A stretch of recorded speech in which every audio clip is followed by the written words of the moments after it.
하나님 아버지, 이 시간, 이 하루 새로운 시간을, 새로운 생명을 저희에게 주시는 주님을 찬양합니다.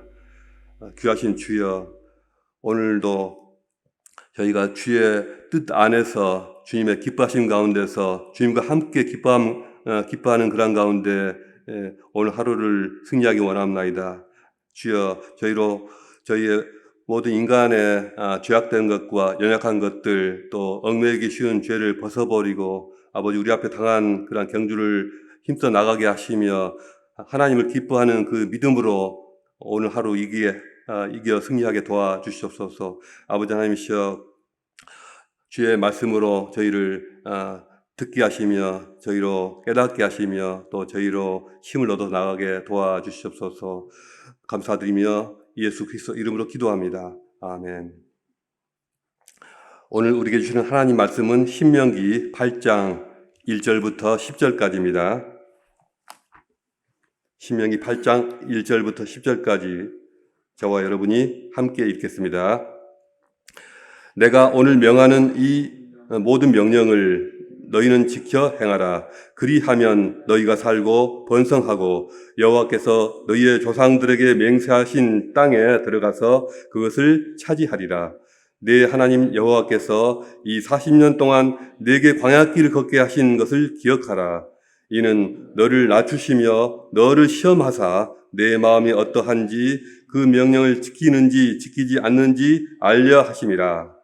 너를 낮추시며 너를 줄이게 하시며 또 너로 알지 못하며 내 조상들도 알지 못하던 만나를 내게 먹이신 것은 사람이 떡으로만 사는 것이 아니요 여호와의 입에서 나오는 모든 말씀으로 사는 줄을 내가 알게 하려 하심이니라.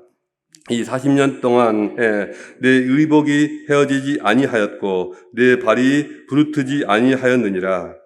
너는 사람이 그 아들을 징계함 같이 내 하나님 여호와께서 너를 징계하시는 줄 마음에 생각하고 내 하나님 여호와의 명령을 지켜 그의 길을 따라가며 그를 경외할지니라. 내 하나님 여호와께서 너를 아름다운 땅에 이르게 하시나니 그곳은 골짜기든지 산지든지 시내와 분천과 샘이 흐르고 밀과 보리의 소산지요 포도와 무화과와 석류와 감람나무와 꿀의 소산지라. 내가 먹을 것에 부족함이 없고 내게 아무 부족함이 없는 땅이며 그 땅의 돌은 철이요 산에서는 동을 캘 것이라. 내가 먹어서 배부르고 내 하나님 여호와께서 옥토를 내게 주셨으므로 말미암아 그를 찬송하리라. 아멘. 오늘 설교의 제목은 우리를 광야길에 두시는 이유입니다. 신앙인이 자신이 겪은 삶에 대해서 어떤 의미를 부여할 수 있느냐 하는 것은 그 사람의 신앙이 얼마나 성숙한가와 관련이 있습니다. 자신이 겪은 고통스러운 일에 대한 의미를 언젠가라도 깨닫는 사람도 있고 전혀 그렇지 못한 사람도 있습니다. 그러한 깨달음은 하나님과 늘 동행하면서 살아가는 사람에게는 그리 어렵지 않은 일일 수 있습니다. 그러나 믿음이 없는 사람에게는 매우 힘든 일이 될 것입니다. 그러나 자신의 고통스러운 삶 속에서 그 의미를 깨닫기만 한다면 그것은 하나님께 드리는 최고의 감사와 또 영광이 될 것입니다. 만약 누군가가 창세기에서 요셉이 왜 애굽으로 팔려 나가야만 했느냐 그 이유를 묻는다면 그거야 형들이 그를 미워해서가 아니냐, 미워해서 그를 팔았기 때문이 아니냐라고 대답할 수 있지만요, 그것은 눈에 보이는 것으로만 말하는 1차원적인 대답에 불과합니다. 똑같은 질문에 대해서 요셉 자신은 이렇게 대답합니다. 하나님께서 생명을 구원하시려고 나를 당신들보다 먼저 보내셨나이다. 바로 이 말이 요셉 자신이 스스로 겪은 아픈 과거에 대한 그런 영적인 의미와 영적인 목적을 깨달은 것입니다. 이 영적인 깨달음을 통해서 형제들을 용서하고 또 화해와 하나됨을 이루고 하나님께 큰 영광을 돌릴 수가 있었습니다. 그렇다면 이스라엘 백성은 왜 출애굽 후에 보름 만에 충분히 갈 수도 있는 그 길을 40년 동안이나 그렇게 헤매야만 했는가? 물론 그에 대한 1차적인 대답은 우리가 앞에서 신명기 1장에서 이미 본 것처럼 그 조상들이 가데스 바네아에서 불순종했던 것 때문이 아니냐. 그러니 너희도 조상들처럼 그런 실수를 반복하지 말고 사서 고생하지 말아라. 이런 대답을 볼 수가 있습니다. 물론 이 대답은 정확한 답이기는 하지만 그것은 눈에 보이는 것만 말하는 1차원적인 대답에 불과합니다. 성숙한 신앙이라면 마땅히 한 걸음 더 나아가서 영적인 의미와 영적인 목적을 말할 수가 있어야 합니다. 오늘 본문에서 모세가 이스라엘 백성들에게 말하고 있는 이 말씀이 바로 그 해답입니다. 이스라엘 백성이 왜 40년 동안이나 광야길로 다니면서 고생해야만 했는가? 모세가 말해주고 있는 그 이유와 목적은 세 가지입니다. 첫째로 하나님께서 이스라엘에게 뭔가를 알고자 하셨다는 것이고요. 둘째로 이스라엘 백성들에게 가르쳐 주실 것이 있었다는 것입니다.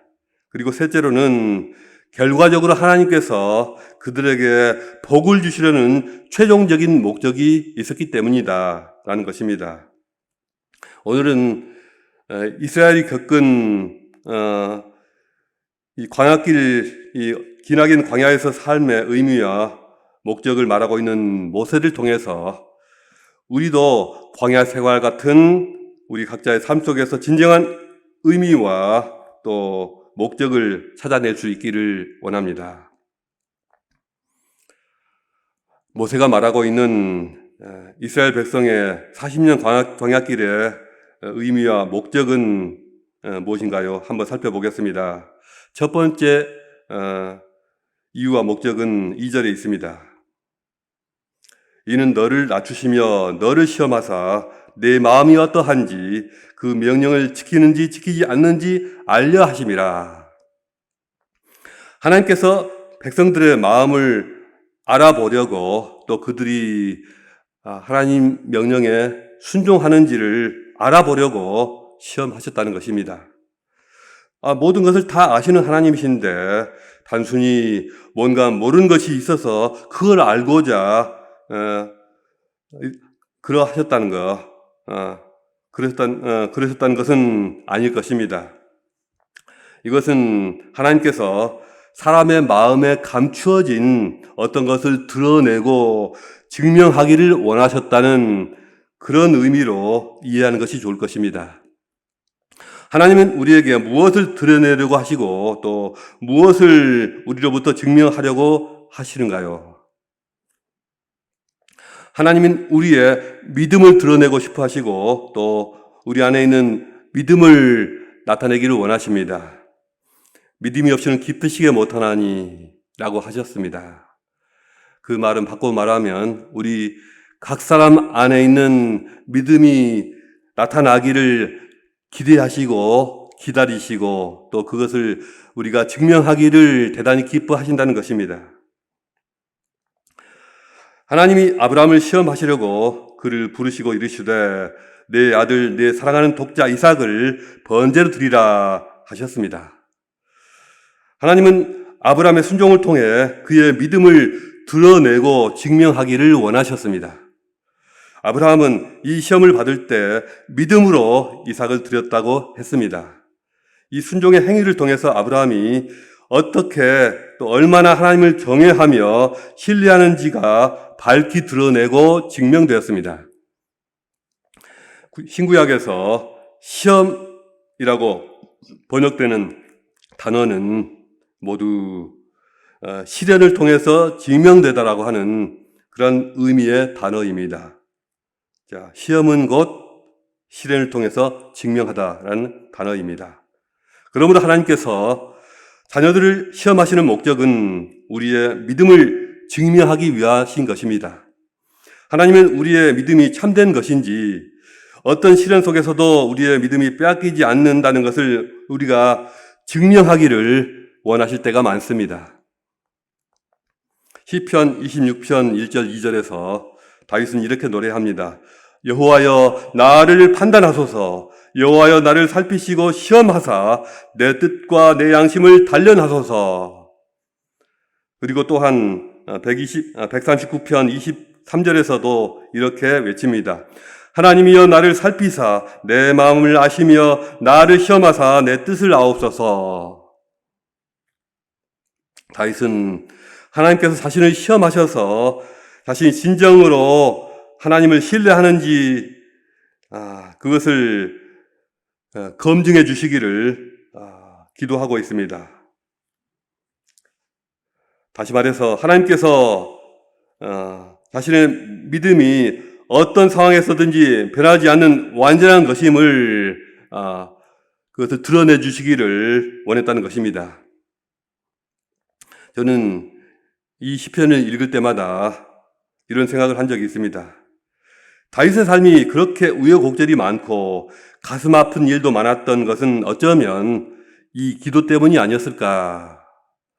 나를 살피시고 나를 시험하사 내 뜻과 내 양심을 단련하소서. 바로 이 기도 때문이 아니었을까라는 것입니다. 실제로 그의 사는 날 동안 숱한 배신과 반역과 피난길과 골육 상징의 아픔이 평생 그를 따라다녔습니다.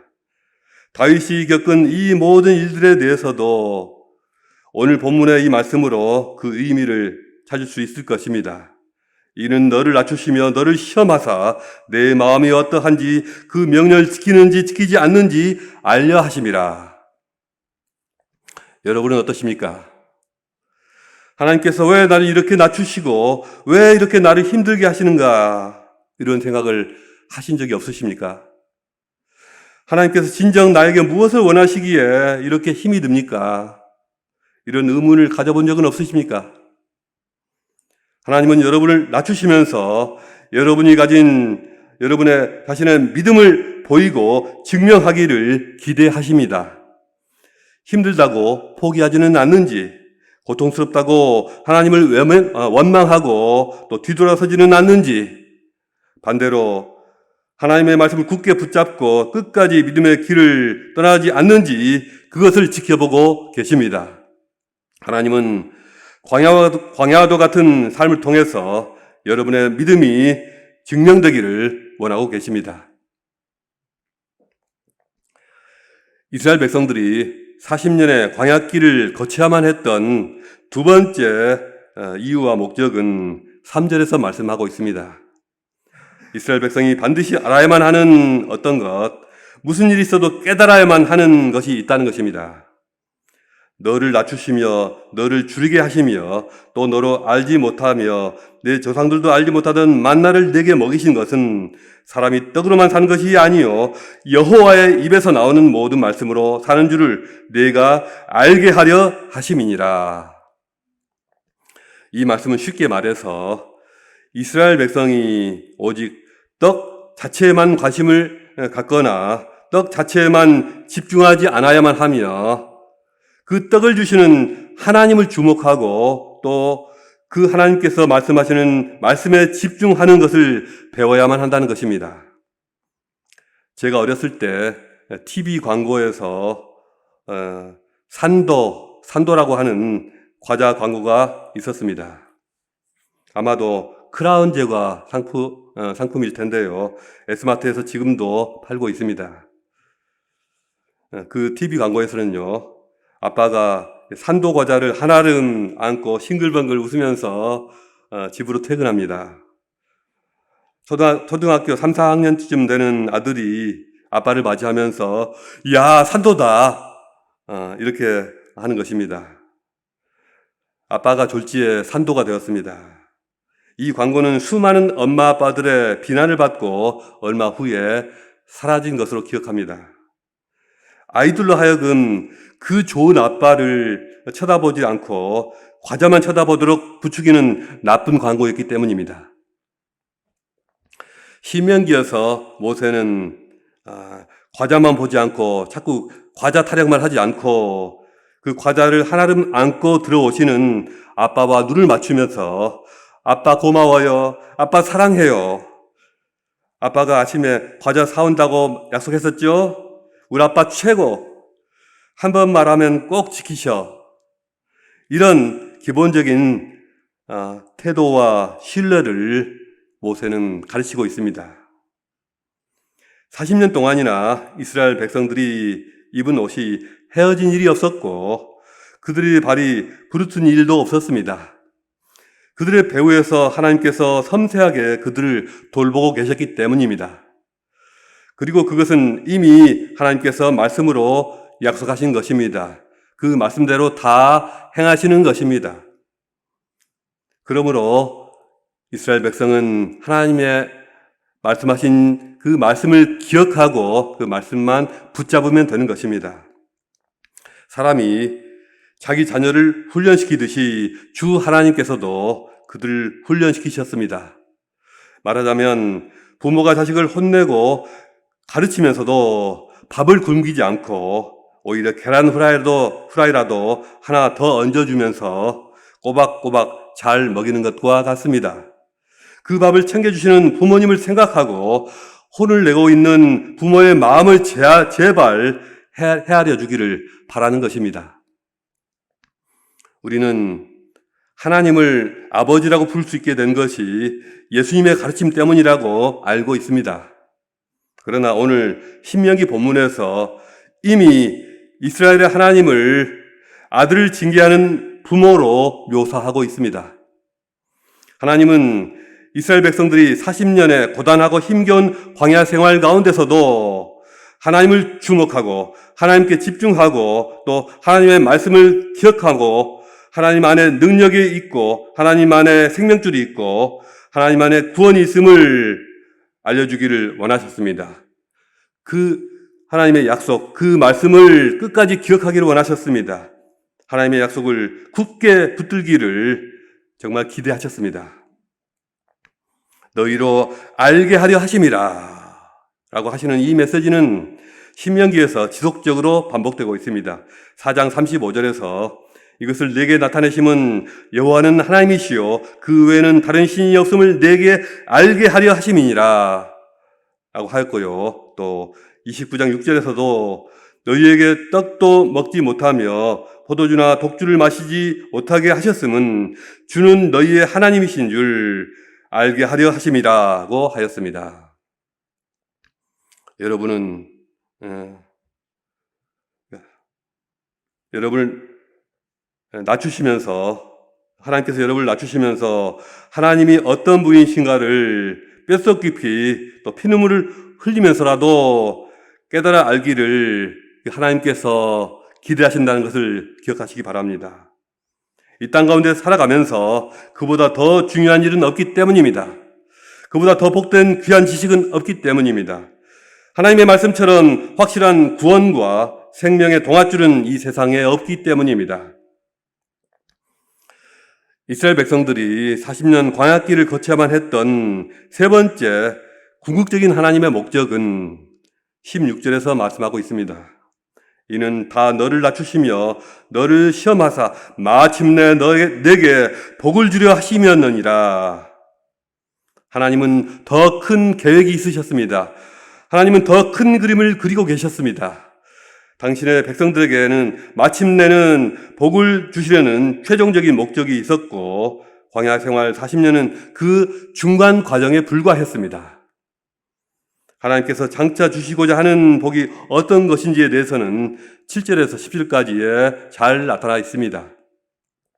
네 하나님 여호와께서 너를 아름다운 땅에 이르게 하시다니 그곳은 골짜기든지 산지든지 시내와 분천인과 샘이 흐르고 밀과 보리의 소산지요 포도와 무화과와 석류와 감람나무와 꿀의 소산지라. 네가 먹을 것에 모자람이 없고 네게 아무 부족함이 없는 땅이며 그 땅의 돌은 철이요 땅에서는 동을 캘 것이라. 내가 먹어서 배부르고 내 하나님 여호와께서 옥토를 내게 주셨으므로 말미암아 그를 찬송하리라. 아마 이 말씀을 듣기만 해도 이스라엘 백성들은 입에서 군침이 돌고 마음에 기대와 소망으로 가득했을 것입니다. 어떤 때는 우리 삶이 생각지도 않은 방향으로 흘러가기도 하고요. 그러다가 나의 자존심이 큰 상처를 받는 일이 생기기도 하고요. 또 생각지도 못했던 억울한 일을 당하기도 하고, 당장 내가 어떻게 해야 하는지 눈앞이 캄캄한 일을 당하기도 하고, 그럴지라도 이 모든 일의 배후에는 우리를 사랑하시고 우리를 위하여 더 큰 그림을 그리고 계시는 하나님이 계시다는 사실을 기억해야 합니다. 우리 고단한 삶의 끝자락 어딘가는 하나님의 최종적인 목적이 우리를 기다리고 있습니다. 우리는 광야 생활 같은 삶 속에서 주님께 대한 우리의 믿음을 나타내고 증명할 수가 있어야 합니다. 우리 삶 속에 다가오는 크고 작은 일들에 너무 일희일비하지 말고 그 배후에 계시는 하나님을 주목하고 그분의 마음과 그분의 뜻에 우리의 삶에 초점을 맞춰야 합니다. 그리고 그분의 말씀을 늘 기억해야 합니다. 그리고 이러한 우리의 삶의 끝에는 반드시 하나님의 큰 그림, 하나님의 최종적인 목적이 기다리고 있음을 잊어서는 안 됩니다. 이러한 신앙으로 무장된 이스라엘 백성들 앞에 가나안의 7 족속은 하나씩 차례로 정복되어 갔고, 이 백성들은 온 세상을 두려움에 떨게 하였습니다. 여러분의 믿음을 나타내고 증명해 보시기 바랍니다. 산도 과자에 눈이 흐려지지 말고 그 뒤에서 미소 짓고 계시는 아버지 하나님을 놓치지 마십시오. 그리고 그분의 말씀을 기억하십시오. 우리를 향한 하나님의 최종적인 목적이 있음을 기억하고 기대하십시오. 여러분 모두에게 자기 자신과 하나님에 대한 깊은 깨달음이 있기를 바랍니다. 그렇게 하심으로써 하나님이 주시는 삶의 의미와 목적을 이루시고 그 의미와 목적을 통해서 하나님께 큰 영광을 올려드리는 우리 모두가 되기를 주님의 이름으로 축복합니다. 이 말씀을 깊이 묵상하시면서 기도하는 시간 가지시기 바랍니다. 자유롭게 기도하시다가 돌아가시겠습니다. 유튜브 시청하시는 모든 분들도 앉은 자리에서 기도하시고 하나님 말씀을 묵상하시기 바랍니다.